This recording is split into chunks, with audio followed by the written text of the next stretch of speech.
Afternoon to all of you. तो बच्चों, grammatical session के अंतर्गत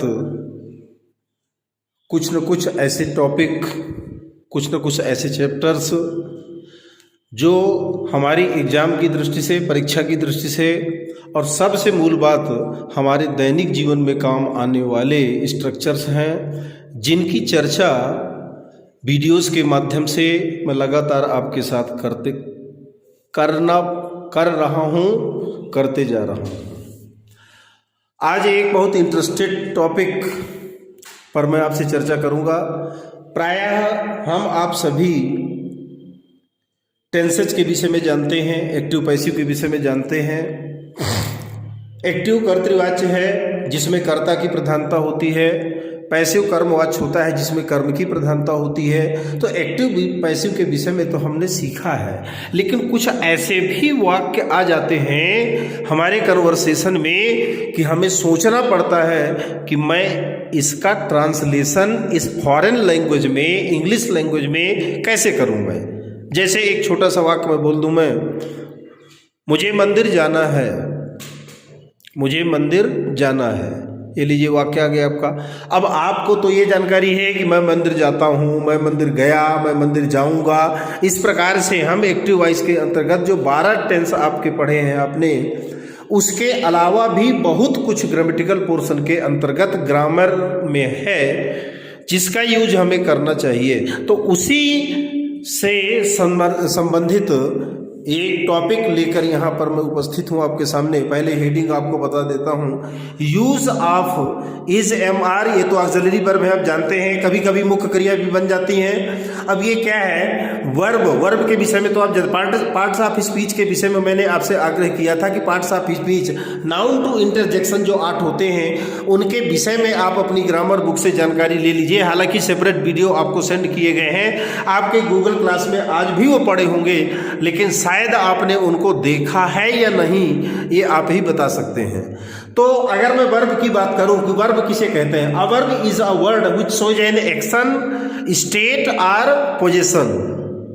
मतलब जिस शब्द से किसी कार्य का करना या होना पाया जाए, स्वामित्व का बोध हो, उसे हम वर्ब के नाम से जानते हैं। लेकिन केवल इतना ही वर्ब का काम नहीं है, वर्ब के विषय में इतना ही जानना हमारे लिए पर्याप्त नहीं है। इसके लिए बहुत सारी जानकारी आपको जाननी पड़ेगी, सीखनी पड़ेगी, और उस नॉलेज को स्थायी रूप में आपको संजोना पड़ेगा, रखना पड़ेगा।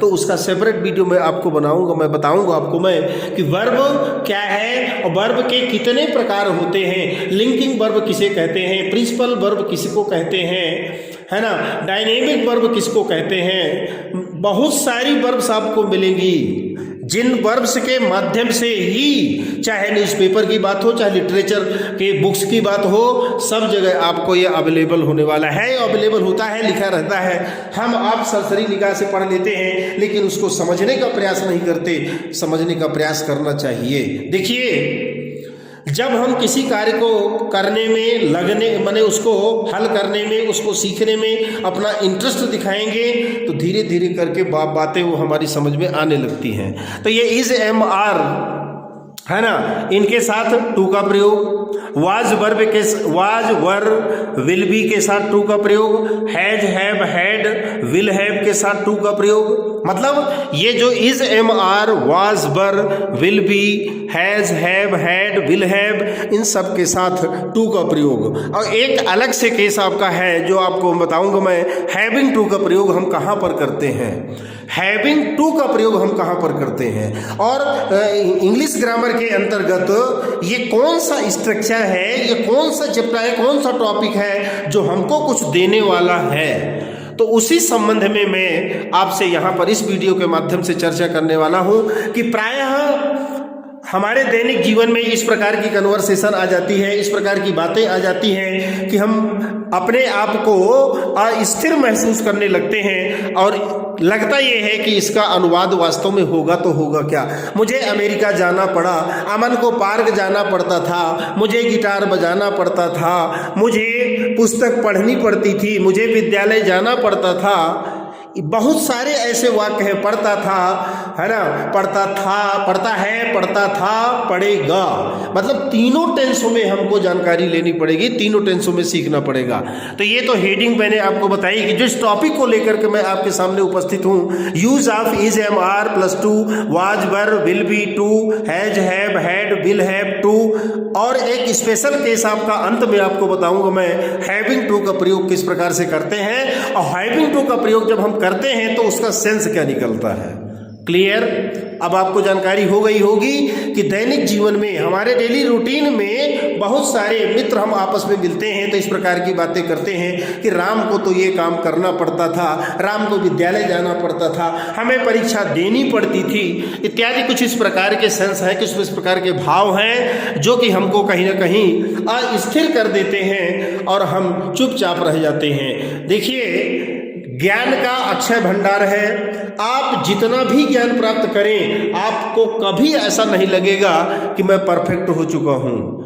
हमेशा एक ललक होनी चाहिए, एक लालसा होनी चाहिए, एक जिज्ञासा होनी चाहिए कि नहीं मुझे और सीखना है, मुझे और सीखना है। लेकिन इसके लिए वही है कि आप अपने समय का निष्पादन जब सही ढंग से करेंगे, समय का नियोजन हमारा सही रहेगा तो निश्चित रूप से हम सभी बातों के लिए समय निकाल पाएंगे। तो चलिए शुरू करते हैं। ये देखिए स्ट्रक्चर पहले बता देता हूँ। Is am are helping verb के रूप में भी आती है और मेन वर्ब के रूप में भी आती है। ये मेन वर्ब या प्रिंसिपल वर्ब जिसको अपन कहते हैं, ये भी कहते हैं आपका, ठीक है। तो ये वर्ब का जब मैं अलग से आपको वीडियो बनाऊंगा आपको मैं कि कौन कौन सी वर्ब्स होती हैं, ट्रांजिटिव वर्ब किसे कहते हैं, इंट्रांजिटिव वर्ब किसे कहते हैं, लेक्सिकल किसको कहते हैं, बहुत सारी ऐसी आपकी वर्ब्स हैं जिनके विषय में शायद जानकारी आपको ना होगी या होगी भी। तो जब हम उस वीडियो माने वर्ब्स के उस पर्टिकुलर वीडियो को जब हम क्रिएट करेंगे, आपके सामने प्रस्तुत करेंगे तो आपको जानकारी हो जाएगी। तो इज एम आर इन तीनों के साथ टू का प्रयोग कहां पर करेंगे? वाज वर्ब के साथ टू का प्रयोग, विल बी के साथ टू का प्रयोग, हैज हैव हैड के साथ टू का प्रयोग, विल हैव के साथ टू का प्रयोग, is am are plus having to का प्रयोग, वाज वर्ब के साथ हैविंग टू का प्रयोग और विल बी के साथ हैविंग टू का प्रयोग। हम किस सेंस में करते हैं, कैसे करते हैं, इसकी जानकारी आपको इस वीडियो में मिलने वाली है। चलिए देखते हैं। फॉर्मेशन, ये फॉर्मेशन है आपका, और इसके बाद राइट साइड में आपका लिखा हुआ है सेंटेंस टाइप या टाइप ऑफ सेंटेंसेस, माने किसी क्रिया का, माने क्रिया जो है वो किस, माने जो क्रिया संपादित हो रही है वो किस टेंस में है, किस काल में है, वर्तमान काल में संपादित उस काम का होना पाया जा रहा है कि पहले हो चुका है या आने वाले समय में होगा। तो सेंटेंस का टाइप क्या कहता है उसको जानने की आवश्यकता हमको पड़ेगी। तो फॉर्मेशन में आप देख सकते हैं इज एम आर +2, जिसका सेंस आपका निकलेगा करता है।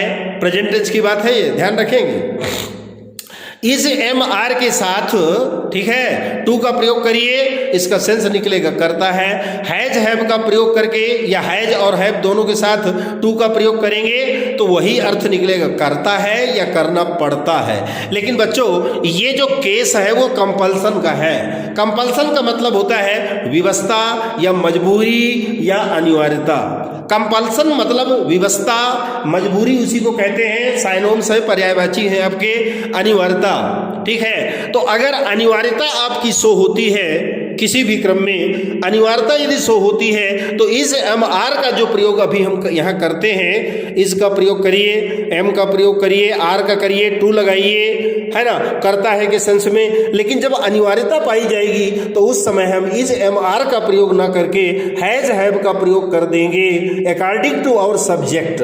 हम जानते हैं कि इसका प्रयोग सिंगुलर नंबर थर्ड पर्सन में करते हैं, एम का प्रयोग तो आई के लिए सुरक्षित है, आर का प्रयोग बहुवचन के लिए करते हैं, हैज का प्रयोग कहाँ करते हैं, सिंगुलर नंबर के लिए, हैव का प्रयोग बहुवचन के लिए करते हैं, वाज का प्रयोग सिंगुलर नंबर में, वर का प्रयोग बहुवचन में, हैड का सभी के लिए, हैड का प्रयोग तो सभी के लिए होता है, चाहे वो आई हो, चाहे यू हो, चाहे ही हो, चाहे सी, इट, दे एटसेट्रा, जो भी होंगे वो सब के लिए हैड का प्रयोग आप करेंगे। तो ये तो सब चीजें प्रारंभिक चीजें हैं, इनके विषय में जानकारी हमको पर्याप्त है।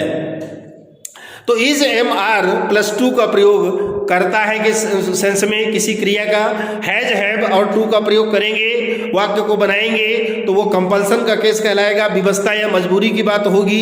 ये अभी आपको एग्जाम्पल के माध्यम से जब मैं समझाऊंगा तो आपको समझ में आ जाएगा। पहले केवल फॉर्मेशन, सेंटेंस टाइप या टाइप्स ऑफ सेंटेंसेज आप देख लीजिए। वाज वर्ब का प्रयोग करके टू का प्रयोग करना था। देखिए यहाँ पर is am are plus to का करता है, यहाँ पर वाज वर्ब प्लस टू करता था या करना था, ठीक है, करना था है ना, करता है, करना था, ठीक। इसके बाद हैड प्लस टू का प्रयोग तो करना था, करना पड़ता था या करना पड़ा। ये कंपल्सन का केस है, आपका मजबूरी का केस है, विवशता का है ये। तो जब वाज वर्ब के साथ, ये तो सामान्य सी बात है, सिंपल पेपर लिखेंगे, लेकिन जब अनिवार्यता की बात आ जाएगी बच्चों, तो उस समय आप वाज वर्ब के स्थान पर हैड का प्रयोग करके, टू का प्रयोग करके और अपने वाक्य को बना लेंगे तो निश्चित रूप से आपका वाक्य सही होगा 100%। इसके बाद भविष्य काल की देखिए, फ्यूचर में देखिए, विल बी का प्रयोग, उसके साथ टू का प्रयोग करिए, करना होगा, करना पड़ेगा, और विल हैव टू। इसके बाद इसका क्या सेंस है, करना होगा, करना पड़ेगा, ये कंपल्सन का केस है, ये कंपल्सन में आएगा। कंपल्सन का मतलब होता है विवशता या मजबूरी, ठीक है, अनिवार्यता जिसको कहते हैं कि कोई भी बात कंपल्सरी हो, तो वहां पर हम कंपल्सन के केस के तहत जो स्ट्रक्चर हमारा कहता है उसका प्रयोग हम करेंगे। तो यहाँ पर मैंने फॉर्मेशन के विषय में जो उसकी संरचना है, किस प्रकार से आप रखेंगे, सेंस क्या निकलते हैं, इज एम आर टू का प्रयोग करता है, हैज हैव टू का प्रयोग करता है, करना पड़ता है, वाज वर्ब के साथ टू का प्रयोग करना था, हैड प्लस टू करना था, करना पड़ता था, कंपल्सन का है, विल बी टू करना होगा, करना पड़ेगा, विल हैव टू करना होगा या करना पड़ेगा, कंपल्सन का केस है। और एक अलग से स्पेशल टाइप ऑफ स्ट्रक्चर आपका इसी पर्पज पर है, इसी उद्देश्य पर है, रेफरेंस पर, हैविंग टू का प्रयोग। इसका मतलब क्या होता है, किसी क्रिया को करना पड़ रहा है, किसी क्रिया को करना पड़ रहा है, तो प्रेजेंट टेंस में आप इसका स्ट्रक्चर क्या बनाएंगे, is am are plus having to का प्रयोग, is am are plus having to का प्रयोग प्रेजेंट टेंस में करना पड़ रहा है। पास्ट टेंस में वाज वर्ब हैविंग टू का प्रयोग करना पड़ रहा था, और फ्यूचर में जब हम पहुंचेंगे या फ्यूचर की बात होगी तो will be plus having to करना पड़ रहा होगा। यहाँ तक ये बात मेरी आपको समझ में आ गई होगी। अब मैं उदाहरण लेकर के, एग्जाम्पल लेकर के आपको बताने का प्रयास कर रहा हूँ, तो निश्चित रूप से आपको समझ में बात आएगी। प्रेजेंट टेंस की बात करते हैं, वर्तमान काल की, इसका स्ट्रक्चर ध्यान से देखेंगे, ये आपके दिमाग में हमेशा रहना चाहिए। सब्जेक्ट के बाद में इज एम आर जो हेल्पिंग वर्ब है इनको रखेंगे, टू का प्रयोग होगा, वर्ब की फर्स्ट फॉर्म होगी, जो वर्ब उसमें होगी ना क्रिया, उसको फर्स्ट फॉर्म में बेस फॉर्म रखेंगे, और इसके बाद ऑब्जेक्ट रख देंगे। ये स्ट्रक्चर है आपका प्रेजेंट टेंस का, लेकिन ये नॉर्मल वे का है आपका ये, ठीक है। प्रेजेंट टेंस की बात मैं बताऊं तो सब्जेक्ट के बाद इज एम आर का प्रयोग करेंगे, वर्ब, फिर इसके बाद टू का प्रयोग करेंगे, फिर वर्ब का फर्स्ट फॉर्म, फिर ऑब्जेक्ट का प्रयोग करेंगे। जैसे हिंदी वाक्य के माध्यम से देखिए, अयांश को पार्क जाना है, अयांश को पार्क जाना है, अयांश पार्क जाता है, अयांश पार्क गया, अयांश पार्क जाएगा, ये तो आप एक्टिव वॉइस में पढ़ चुके हैं, लेकिन इस प्रकार के रेफरेंसेज शायद आपके सामने ना आए होंगे, जो कि बहुत आवश्यक है। यदि हम चाहते हैं कि इस फॉरेन लैंग्वेज को हम कुछ इस विषय पर या फॉरेन लैंग्वेज पर अपनी पकड़ मजबूत करें, तो इस सब ग्रामेटिकल पोर्शन को अपने अंदर प्रवेश कराना होगा, सीखना पड़ेगा। अयांश को पार्क जाना है, चूंकि स्ट्रक्चर आपके सामने है, सब्जेक्ट रखिए, सब्जेक्ट के बाद इज एम आर का प्रयोग करेंगे, कर्ता के आधार पर, सब्जेक्ट के आधार पर, Ayansh singular number third person है, इसका प्रयोग होगा, ठीक। तो Ayansh is to go to school, Ayansh is to go to school. अब ये अयांश को पार्क जाए, अयांश आपका सिंगुलर नंबर थर्ड पर्सन है, और सिंगुलर नंबर थर्ड पर्सन के साथ हम इज का प्रयोग करते हैं, ठीक है। अयांश को पार्क जाना है तो Ayansh is to go to school. अब देख लीजिए, ये संरचना आपकी बन गई है, वाक्य बन गया, अयांश को पार्क जाना है, क्या बन गया, Ayansh is to go to school. हमारा स्ट्रक्चर कह रहा है कि सब्जेक्ट रखिए, सब्जेक्ट के बाद में इज एम आर, इन तीनों में से कोई एक, प्लस टू का प्रयोग, वर्ब का फर्स्ट फॉर्म, और फिर ऑब्जेक्ट का प्रयोग कर दीजिए। अयांश को पार्क जाना है तो Ayansh is to go to park, हमें मंदिर जाना है, we are to go to temple, we are to go to temple, मुझे खेलने जाना है। I am to go to play, I am to go to play. ये देखिए दैनिक जीवन में वही घूम फिर करके बात आ जाती है कि हम इस विदेशी भाषा में, चूंकि आज की अनिवार्यता है, आज के लिए कंपल्सन का केस है, जो मैं बार बार बोल रहा हूं। मैं कंपल्सन यानी मजबूरी है हमारी, हमें इंग्लिश सीखनी ही पड़ेगी। और इंग्लिश में यदि वीक हो गए तो फिर बहुत मुश्किल आने वाली है, ये बिल्कुल दिमाग में रख लीजिएगा। इसलिए जहाँ से भी कुछ जानकारी मिले उसको प्राप्त करने में ही हमारी भलाई है। अयांश को पार्क जाना है, Ayansh is to go to park, हमें मंदिर जाना है। We are to go to temple, मुझे खेलने जाना है। I am to go to play. अब आते हैं कंपल्सन में। तो कंपल्सन में थोड़ा सा स्ट्रक्चर आपका चेंज होगा, सहायक क्रियाएं चेंज होंगी। जहाँ पर आप इज एम आर का प्रयोग मैंने अभी आपने किया, वहाँ पर हैज और हैव का प्रयोग कर देंगे। हैज का प्रयोग सिंगुलर नंबर थर्ड पर्सन के स्थान पर, और बाकी के साथ आई के साथ, यू के साथ और अदर जो आपके बहुवचन के करता है उन सब के साथ आपको हैव का प्रयोग करना है। तो अनिवार्यता या मजबूरी या व्यवस्था जिसको कहते हैं, है ना, ऐसी स्थिति में हम subject is am are to verb का फर्स्ट फॉर्म ऑब्जेक्ट, ये जो अभी आपको बताया मैंने, उसमें थोड़ा सा परिवर्तन करेंगे। इज एम आर की जगह हैज हैव का प्रयोग कर देंगे और बाकी सब वही +2 का प्रयोग करेंगे। वर्ब का फर्स्ट फॉर्म का प्रयोग करेंगे, ऑब्जेक्ट रखेंगे। उदाहरण देखिए, मुझे साला जाना पड़ता है, विद्यालय तो मैं रोज जाता हूँ, लेकिन यहाँ पर अनिवार्यता है, यहाँ पर मजबूरी है, यहाँ पर व्यवस्था है विद्यालय जाने की, मुझे साला जाना पड़ता है। तो क्या बनेगा इसका सेंटेंस देखिए, I have to go to school, I have to go to school, मुझे साला जाना पड़ता है, मुझे विद्यालय जाना पड़ता है। तो I have to go to school. Clear. दूसरा देखिए, अध्यापकों को कल विद्यालय आना है, अध्यापकों को कल विद्यालय आना है। ठीक है, तो क्या हो जाएगा आपका, देखिए, teachers have to come to school tomorrow. ठीक, अध्यापकों को कल विद्यालय आना है, तो क्या हो जाएगा, टीचर्स हैव, बहुवचन है तो हैव का प्रयोग होगा। Teachers have to come to school tomorrow. Rahul को आना पड़ता है, Rahul has to come, Rahul has to come. ठीक, ये तो प्रेजेंट टेंस की बात हुई दोनों स्थितियों में, नॉर्मल पेपर और कंपल्सन के माने संदर्भ में। अब आते हैं पास्ट टेंस में। पास्ट टेंस में संरचना क्या है देख लीजिए। सब्जेक्ट के बाद वाज वर्ब का प्रयोग होगा, वर्ब, फिर इसके बाद टू का प्रयोग, वर्ब का फर्स्ट फॉर्म और ऑब्जेक्ट रख दीजिए। मुझे मोबाइल खरीदना था, I was to purchase a mobile, I was to purchase, ये देखिए, I was to purchase a mobile. Rahul को घर आना था, Rahul was to come home, Rahul was to come home. ठीक, कंपल्सन में चलते हैं, अनिवार्यता में चलते हैं। देखिए, सब्जेक्ट के बाद में जहां अभी आपने वाज वर्ब का प्रयोग किया था, सब्जेक्ट के बाद वाज वर्ब का प्रयोग, टू वर्ब का फर्स्ट फॉर्म और ऑब्जेक्ट, यहां पर आप दोनों के स्थान पर, वाज वर्ब दोनों के स्थान पर हैड का प्रयोग कर देंगे तो कंपल्सन का केस आपका रेडी हो जाएगा। मुझे गिटार बजाना था, अनिवार्यता है तो I had to play guitar, मुझे गिटार बजाना था, I had to play guitar. ठीक है, अमन को पार्क जाना पड़ता था, तो Aman had to go to park, मुझे अमेरिका जाना पड़ा, I had to go to America. Had सबके साथ लगेगा, कोई दिक्कत वाली बात नहीं है। तो मुझे गिटार बजाना था, ठीक, I had to go to I had to play guitar. Aman को पार्क जाना पड़ता था, Aman had to go to park, मुझे अमेरिका जाना पड़ा, I had to go to America.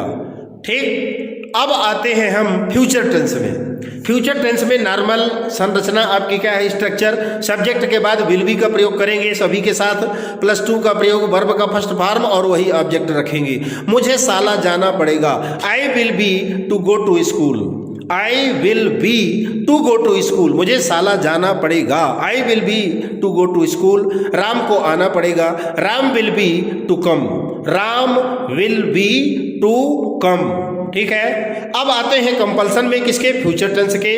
तो जहां आपने विल बी का प्रयोग किया था वहां विल हैव का प्रयोग करेंगे, बाकी सब वही रहेगा आपका। देख लीजिए, सब्जेक्ट के बाद में विल हैव का प्रयोग प्लस टू का प्रयोग, फिर प्लस वर्ब का फर्स्ट फॉर्म, फिर ऑब्जेक्ट, वही है आपका। मुझे साला जाना पड़ेगा, I will have to go to school. मुझे साला जाना पड़ेगा, I will have to go to school. Ram को मेरे साथ बाजार जाना पड़ेगा, तो Ram will have to go to market with me.